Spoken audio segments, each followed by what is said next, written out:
Mesdames, messieurs, cette semaine, je vais vous causer du cochon breton. Vous savez, le cochon, cette bête toute rose qui fait des gros caca et des gros pipis, qui font des algues toutes vertes, qui asphyxient les plages, les joggeurs, les chevaux et les sangliers. Dans une enquête publiée en mars 2023, Greenpeace a dévoilé la carte des élevages intensifs au sens administratif du terme, un élevage classé installation à risque pour l'environnement IPCE comportant plus de 2000 porcs de plus de 30 kg chacun. Eh bien, d'après Greenpeace, il en existe un peu plus de 3000 en France, soit 200 millions d'animaux. Très bien, 70% se trouvent en Pays de la Loire et en Bretagne, et 16% de tous ces cochons se trouvent dans les seules Côtes d'Armor. Selon le ministère de l'Agriculture, c'est même encore plus, voire encore pire, car si l'on tient compte de tous les élevages, les petits, les gros, les normaux, les bio, la Bretagne en héberge 3950, ce qui fait d'elle la région numéro 1 en termes de cochons. En France, 7 300 000 cochons ont été produits dans la région Bretagne en 2020. Bref, 6 porcs français sur 10 sont bretons et un porc français sur 5 est engraissé dans les Côtes d'Armor. C'est-à-dire qu'il y a 4 cochons par habitant dans ce département breton.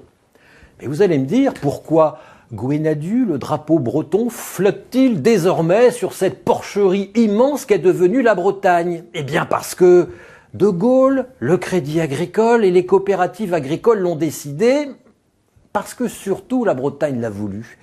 Dans 2 travaux datés de 1979 et 1982, l'INRAE, qui s'appelait à l'époque INRA, montre qu'entre 1852 et 1938, le nombre de porcs avait déjà doublé. Rebelote entre 1938 et 1960, encore une fois entre 1960 et 1970, et à nouveau entre 1970 et 1980, puis entre 1980 et 2000, fois 32 en 150 ans, moins 13% depuis 2000.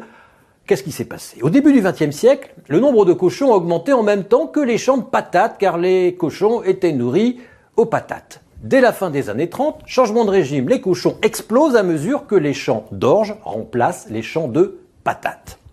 Arrivent les années 1970 et 1980. La démographie porcine devient exponentielle. Ce n'est plus l'orge breton, mais alors des céréales d'Île-de-France, des concentrés et des additifs produits ailleurs. C'est alors, mesdames, messieurs, l'apogée du plan de rationalisation de la production porcine, et oui, ça a existé, voulu par la France, et en Bretagne. Et c'est en Bretagne que ce plan a été le plus efficace, parce qu'en Bretagne, mesdames, messieurs, on sait s'organiser entre bretons, entre producteurs. C'est en Bretagne que les producteurs se sont regroupés le mieux, ont créé les plus grosses coopératives pour multiplier les bâtiments les plus gros où ils ont entassé le plus de porcs.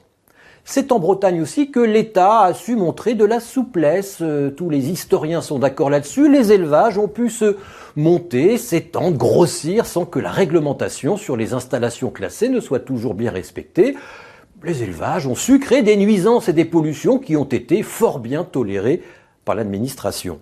Selon le géographe Jean-Paul Diry, dans son livre édifiant publié en 1985, quand il s'agissait du cochon breton, les préfets savaient se boucher le nez, se fermer les yeux.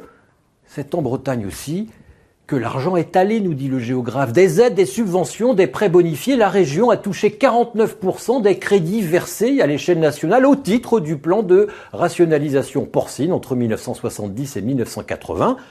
Mais le résultat fut là. En 1994, la France est enfin, pour une décennie, devenue autonome en cochon. Moi je dis bravo. Et 1994, c'est la même année où la région Bretagne a été classée zone vulnérable aux nitrates. Une victoire. Lesquels nitrates nourrissent ici et là les algues vertes, rendent l'eau non potable, interdisent de se baigner dans les étangs et polluent l'air ambiant.